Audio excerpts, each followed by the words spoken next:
여러분 안녕하십니까? 광주 MBC 뉴스투데이 시작합니다. 먼저 오늘의 주요 뉴스입니다.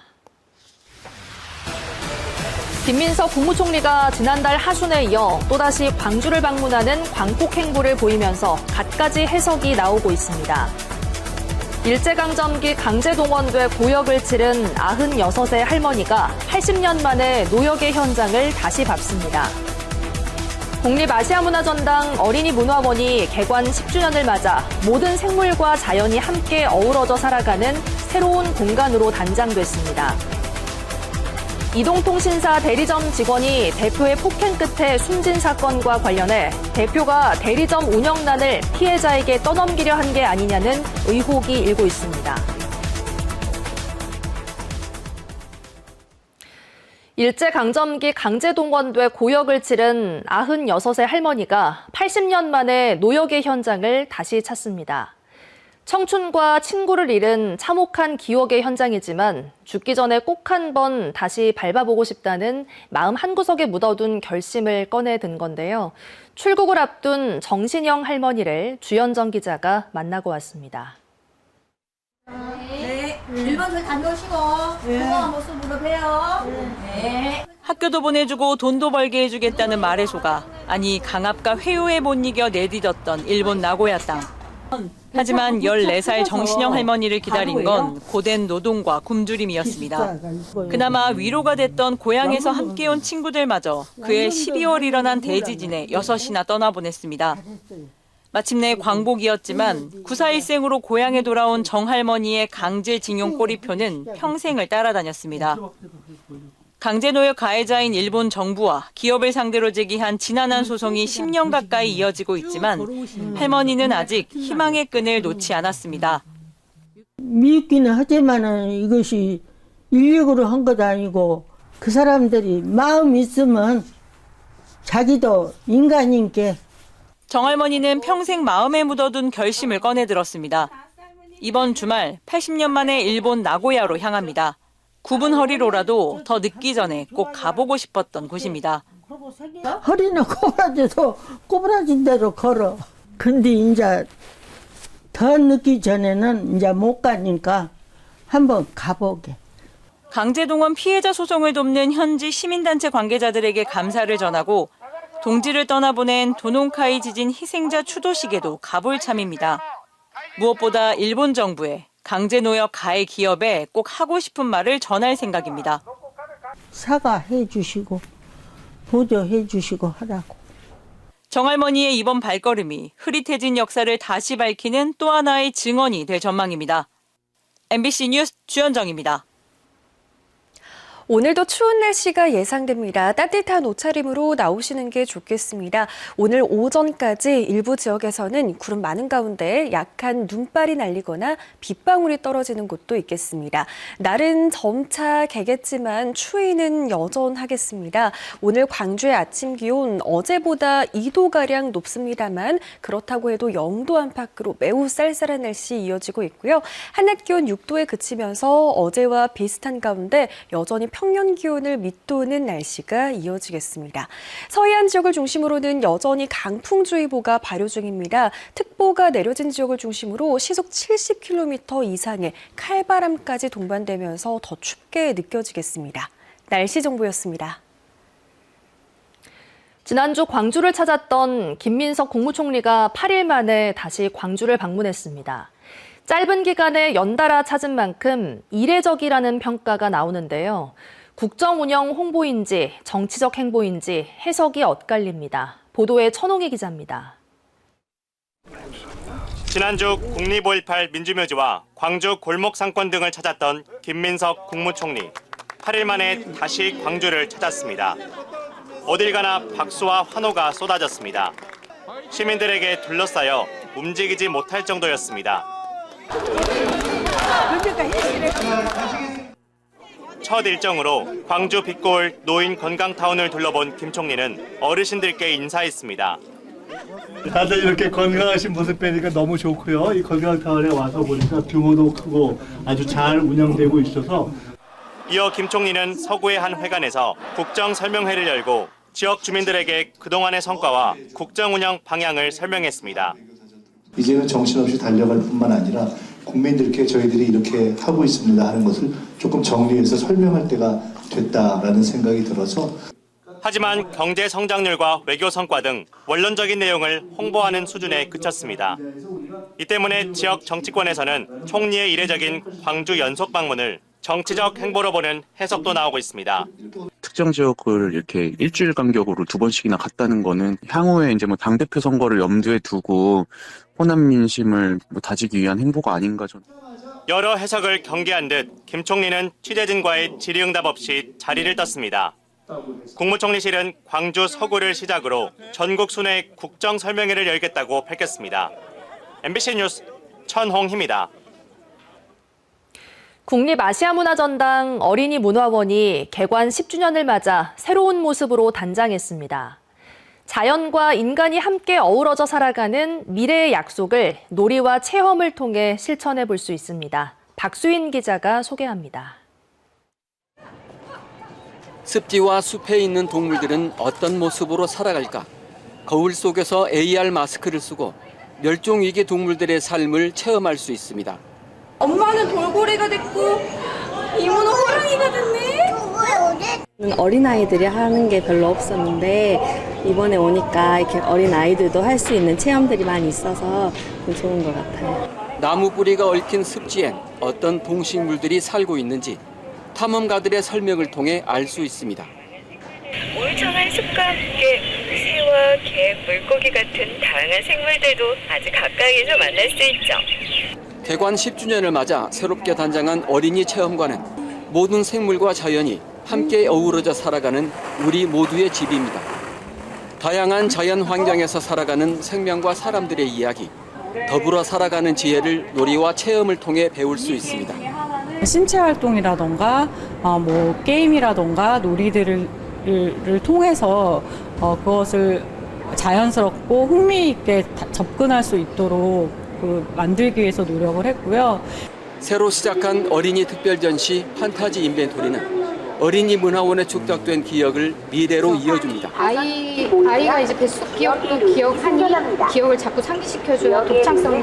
지난 10년 동안의 전시와 공연, 교육 콘텐츠를 게임과 신체 활동을 통해 소환하고 그래서 하양이를 추면 왼쪽 하단에 있는 하양이 인공지능 루디가 소환이 됩니다. 그 기억을 바탕으로 내가 만들 미래를 그려봅니다. 9개의 임무를 수행하고 나면 마지막에 나만의 키링과 팔찌를 만들 수 있는 구성은 초등학교 고학년과 청소년들도 흥미를 느낄 수 있는 전시입니다.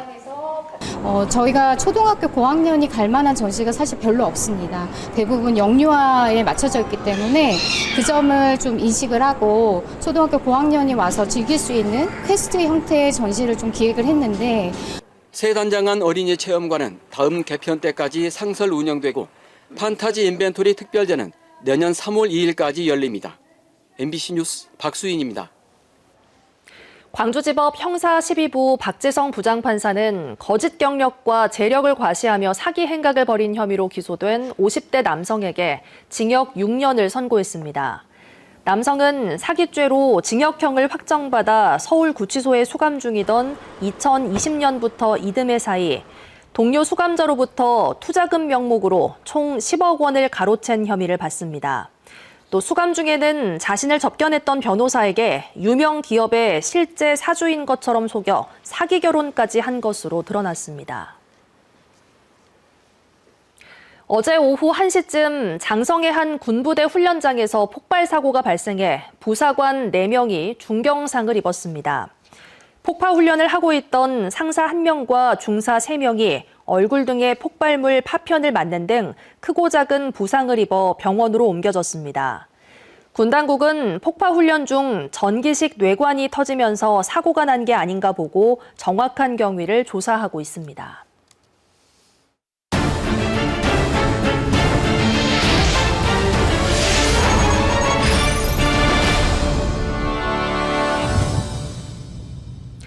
이동통신사 대리점에서 일하던 직원이 대표의 지속적인 폭행 끝에 숨지는 사건이 있었는데요. 대표는 책임을 부인하며 숨진 직원이 횡령을 저질렀다고 주장했지만 정작 대리점 운영난을 피해자에게 떠넘기려 한 게 아니냐는 의혹이 제기되고 있습니다. 윤소영 기자가 취재했습니다. 목포 지역의 한 이동통신사 대리점 대표가 고 박성범 씨를 폭행하는 장면입니다. 8분짜리 영상에는 얼굴과 몸을 가격하는 모습이 60차례나 포착됐습니다. 10년 넘도록 대표와 일해온 박성범 씨는 지난 10월 스스로 생을 마감했습니다.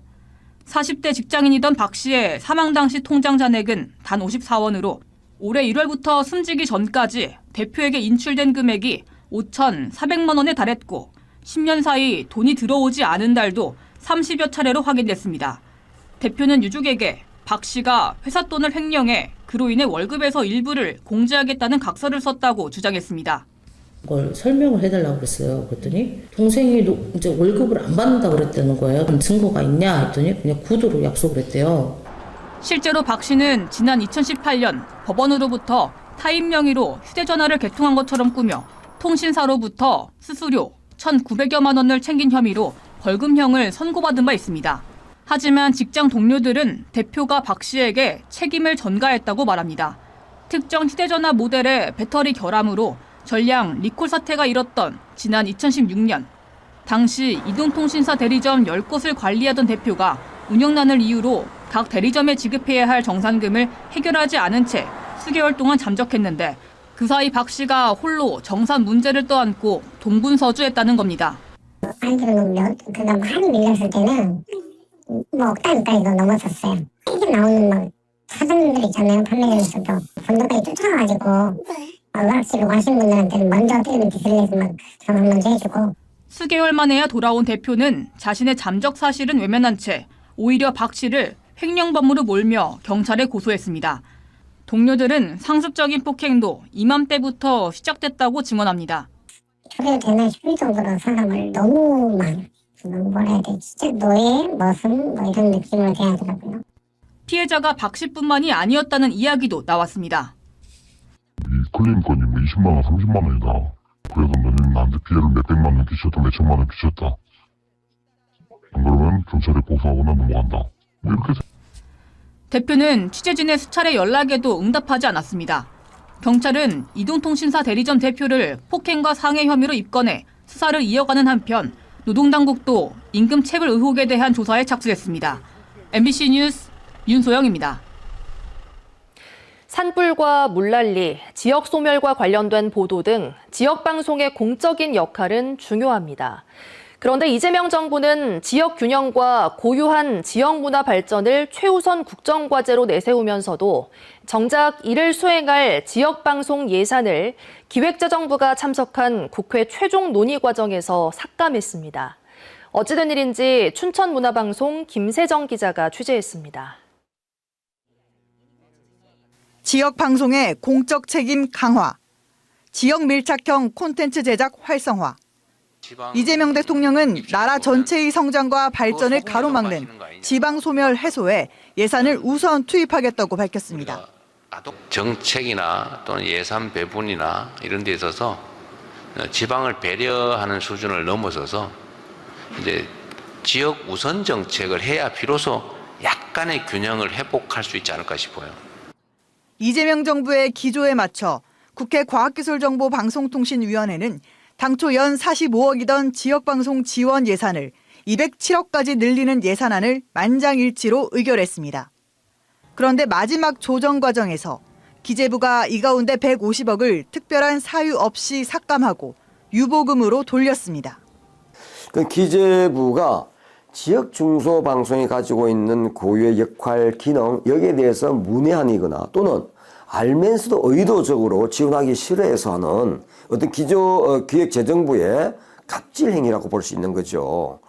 정부 정책과도 어긋나는 일을 벌였다. 예산안을 발의한 의원실도 이를 심의 의결한 과방위와 예결위도 예산이 대폭 삭감될 이유가 없다고 말합니다. 지역 소멸을 계속 얘기하면서 그 중요한 지역 방송에 대해서는 관심을 안 갖는다는 건 앞뒤가 안 맞잖아요. 추경이 됐든 기회가 있으면 반드시 관철을 시켜야 된다고 생각을 합니다. 지역 방송 예산 복원을 요구하는 규탄 집회도 잇따라 예고돼 있습니다. 지역방송단체와 언론노조, 종교방송까지 나서 기재부의 노골적인 지역 무시에 반발하며 예산 복원을 요구하는 목소리를 높이고 있습니다. MBC 뉴스 김세정입니다. 기업 활동을 위축시키는 과도한 처벌 규정을 행정제재 중심으로 전환해야 한다는 주장이 제기됐습니다. 광주 경영자 총협회는 고용안정과 노사관계, 산업안전보건 등 5개 분야의 25개 법률에 사업주를 직접 처벌하는 조항이 233개라며 이는 사용자의 소극적인 경영과 노무관리 위축 등을 초래하고 있다고 주장했습니다. 또 처벌 중심의 규제를 하고 있지만 산업재해 사망자 수는 줄지 않았다며 기업의 미래를 위해서는 현실에 맞지 않는 형벌 중심 구조를 개편해야 한다고 덧붙였습니다. 광주은행이 중소기업을 대상으로 퇴직연금을 담보로 한 대출을 지원합니다. 가입 대상은 보증 신청일 전년도에 퇴직연금을 신규 도입한 뒤 한 달이 지난 중소기업 등으로 최대 5억 원을 지원합니다. 광주은행은 이를 위해 특별출연금 1억 원을 출연했고 이를 기반으로 25억 원 규모의 대출을 공급합니다.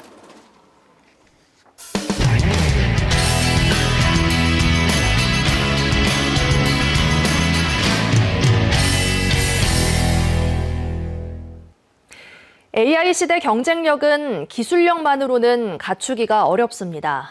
데이터를 바탕으로 한 AI를 보유하고 통제할 수 있는 능력인 소버린 AI, 바로 AI 주권이 국가 경쟁력의 핵심으로 떠오르고 있는데요.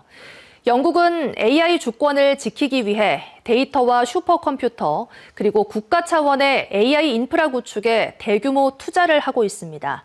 대구문화방송 조재한 기자의 보도입니다. 런던에서 1시간 남짓한 곳에 위치한 하웰 캠퍼스. 1940년대 원자력 연구를 하던 곳입니다. 지금은 300여 기업, 7천여 연구 인력이 모인 첨단 산업 연구 혁신 캠퍼스로 탈바꿈했습니다. 지뢰를 탐지하고 화학 공격이 벌어진 전쟁이나 재난 현장에 투입되는 로봇 등 산업과 국방 관련 AI 연구가 한창입니다. That we develop in line with regulations and ethics and morality, but we need to be mindful of just how fast our adversaries are moving. And although we operate in security and defense, we aren't a military company. 런던에서 북쪽으로 100km가량 떨어진 케임브리지 대학에는 돔이라는 AI 슈퍼컴퓨터가 있습니다.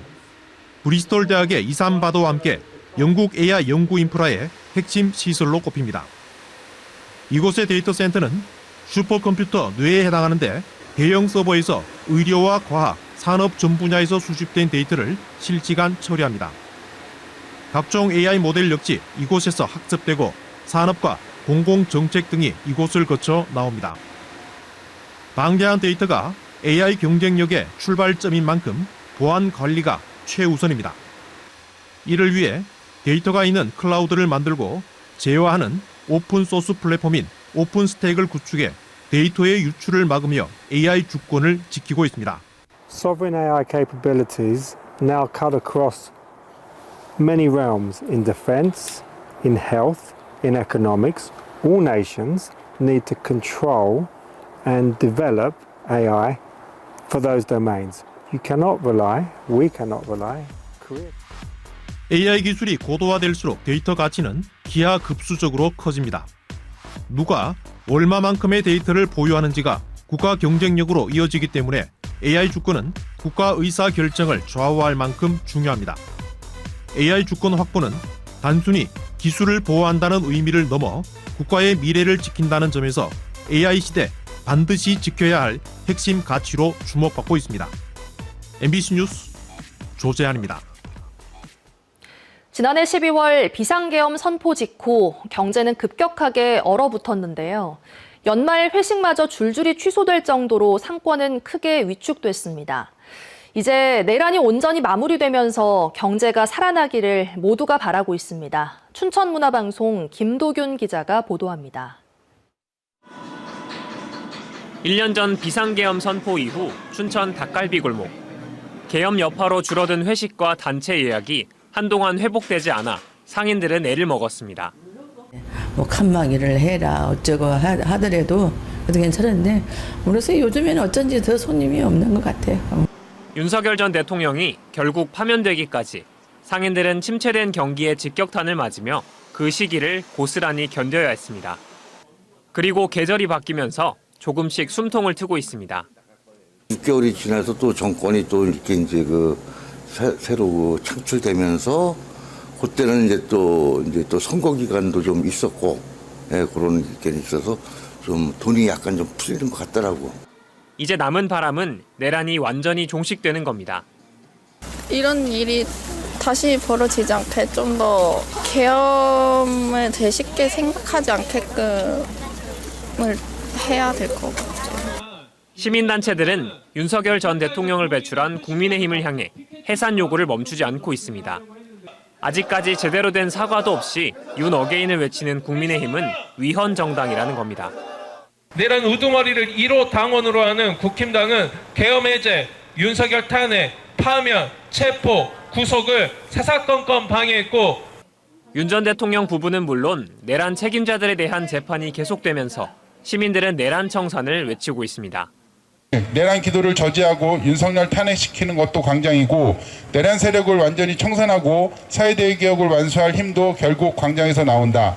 1년이 지났지만 민주주의를 향한 광장의 외침이 계속되고 있는 겁니다. 시민들은 이제 내란 여파가 완전히 가라앉고 경제가 되살아나길 간절히 기대하고 있습니다. MBC 뉴스 김도균입니다. 경상북도가 내년에 지역의 주요 사업에 사용할 국비 12조 7천여억 원을 확보했습니다. 지난해보다 7.3% 늘어난 금액인데요. 영일만 횡단 고속도로 건설과 포스트 에이펙 사업, 산불 피해 복구 등 핵심 사업이 두루 반영됐습니다. 포항문화방송 이규설 기자가 취재했습니다. 내년도 정부 예산이 지난 2일 국회 본회의를 통과했습니다. 눈여겨볼 대목은 경북 지역 예산이 지난해보다 7.3% 증가했고 이 가운데 포항과 경주 등 동해안권 수건 사업이 대거 포함됐다는 점입니다. SOC 분야에서는 영일만 횡단 구간 고속도로 1212억 원, 이산화탄소 포집 활용 사업 100억 원 등이 반영됐습니다. 특히 영일만 횡단 고속도로 예산은 국회에서 200억 원 증액되면서 영일만대교 건설 사업이 다시 속도를 낼 전망입니다. 포스트 에이펙 사업으로는 세계 경주 포럼 21억 원, 신라환경 디지털 재현 및 체험 콘텐츠 조성 90억 원이 포함됐습니다. 산불 대응 및 복구 관련 예산도 반영됐습니다. 산불 피해지 피해목 벌채 200억 원, 국립동해안 산불방지센터 28억 원, 산림 에너지 자립마을 조성 10억 원 등이 이에 해당합니다. 세부적으로 살펴보면 R&D 분야 예산이 가장 큰 비중을 차지합니다. 방사관 가속기 공동 이용 연구 지원 729억 원, 포스텍 글로컬 대학 사업 250억 원, 소형 모듈 원자로 기술 개발 사업 636억 원, 문무대왕 과학연구소 설립 188억 원 등 총 74건에 6,275억 원이 반영됐습니다. 이번에 확보한 예산은 지역 산업위기 극복과 미래 먹거리 기술 개발을 위한 마중물 역할을 할 것으로 기대됩니다. MBC 뉴스 이규설입니다. 한국방송광고진흥공사가 연말을 맞아 김장김치를 기부하는 행사를 마련했습니다. 코바코 광주지사는 어제 광주 김치타운에서 광주 전남 방송광고인 김장나눔 행사를 열고 김치 200kg을 기부했습니다. 기부된 김장김치는 지역 사회복지회 등에 전달될 예정입니다. 호남권 역사자원과 기록유산을 보존하고 연구하는 한국학 호남진흥원이 개원 8년 만에 자료 10만 점을 수집했습니다. 수집된 자료 가운데는 무학대사가 간행한 불경사전과 호남에서 가장 오래된 무과 합격증을 비롯해 역사적 가치가 높은 기록유산이 많이 포함돼 있습니다. 한국학 호남진흥원은 국내 국학진흥기관 가운데 최단 기간에 자료 10만 점을 수집했고 한국국학진흥원에 이어 두 번째로 많은 기록유산을 소장하게 됐습니다. 오늘도 날이 많이 춥겠습니다. 따뜻한 옷차림으로 나오시길 바라겠습니다. 대부분 지역에서 현재 구름 많이 지나고 있는 가운데 오늘 오전까지도 약한 눈발이 날리거나 빗방울이 떨어지는 곳이 있겠습니다. 한편 추위는 계속되겠습니다. 오늘 광주의 아침 기온 0도 안팎으로 어제보단 2도가량 높습니다만 여전히 쌀쌀한 날씨가 이어지고 있고요. 한낮 기온도 6도에 그치면서 어제와 비슷한 가운데 평년 기온을 밑도는 추위가 이어지겠습니다. 칼바람도 지속되고 있습니다. 서해안 지역을 중심으로는 강풍주의보가 내려진 가운데 시속 70km가량의 매우 거센 바람이 불고 있고요. 그 밖에 광주와 전남 내륙 지역을 중심으로도 시속 55km에 달하는 강한 찬바람이 불어들고 있습니다. 대부분 지역에서 영하권 추위가 나타나고 있습니다. 장성과 담양에서 모두 영하 1도 안팎의 기온 보이고 있고요. 한낮 기온 목포에서 6도, 강진에서는 8도 안팎 예상됩니다. 순천의 현재 기온 영하 1도로 시작한 가운데 한낮 기온 7도 안팎으로 낮 동안에는 추위가 한결 낮겠습니다. 바다의 물결은 전해상에서 최고 3.5m로 높게 일겠습니다. 토요일인 내일 낮부터 추위가 풀리겠습니다. 한낮 기온 무려 12도 안팎까지 오르겠습니다. 날씨 정보였습니다. 이상으로 뉴스 마칩니다. 함께해 주신 여러분 고맙습니다. 언제 어디서나 내 손 안의 뉴스. 광주 MBC 뉴스 유튜브 구독으로 함께하세요.